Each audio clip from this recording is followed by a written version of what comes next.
It's fair to say that every single leader either is experiencing or has gone through crisis now. So, what would be the advice or the thoughts or the tips or Mhm. maybe just things to think about, like when they're in it? They're just like, because when you're in it, it feels like it's so overwhelming. I always describe this like, it's like you're in the ocean and it's like you get hit by a wave and then another wave and then another wave. And before you know it, you're gasping for air, and Mhm. leaders need oxygen. They need to breathe. So, what could be some things, or what would be some tips or advice that you would give leaders while going through crisis? Yeah, I mean, I think the truth is that your ability to withstand a crisis as a company happens long before that crisis happens. I'll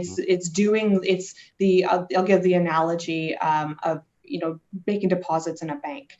You have to make those deposits in building the trust and building consistency in your leadership and how you show up for employees, so that when the crisis hits, your withdrawals from that bank don't put you into default, right? So, that said, a lot of our great clients, we've done this preparedness work. Obviously, we didn't see this coming, but Sure. the core skills of crisis response and crisis communications, we practice it, we build plans and things like that.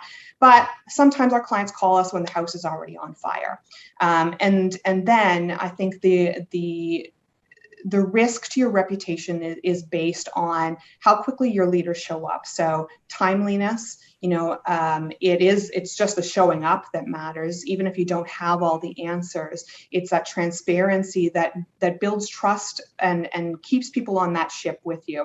We're using a lot of analogies here, but Cool. it's showing up. It's delivering information in a way that people can understand through the channel that they can best understand it, and then delivering and being consistent in your response. So if you say you're going to do something and you're going to do it by X date, that you show up on that date and you let them know how it's going.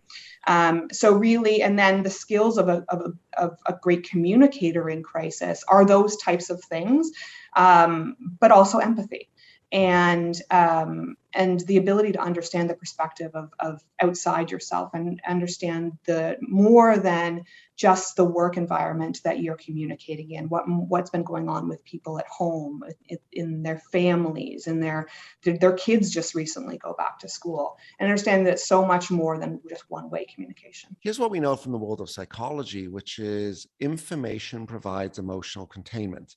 In other words, what you've just described, the more we are communicating, the more consistently we're communicating, the more we're leaning in, the more we're explaining, even when we don't have all the answers, but just to maybe in quotations say, hi, I don't have all the answers, but we'll let you know when we do have the answers. And come back the next day and say, hey, we're still working on the answers, but we don't have the answers left. And in order for you to be able to manage crisis within your business, it all comes down to how you're showing up as a leader and how you're communicating that information as a leader.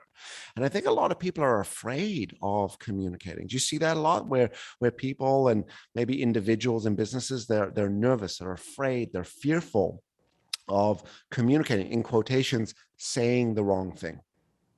Yeah, I think you're absolutely right, and we've worked with great communicators over the years, and we've worked with not so great communicators over the years, and it comes from a place of saying the wrong thing and not being able to take it back. I think that's honestly why a lot of people didn't get involved in social media for the longest time. It's releasing the control of your brand to an audience, and you're doing that every time you show up and speak. But I think that one of the things that has changed is this permission to be vulnerable, and it's still very surprising that there are authoritarian leaders out there, that there are people who are leading based on resources versus leading based on humans, and it's very surprising to me that those companies still exist.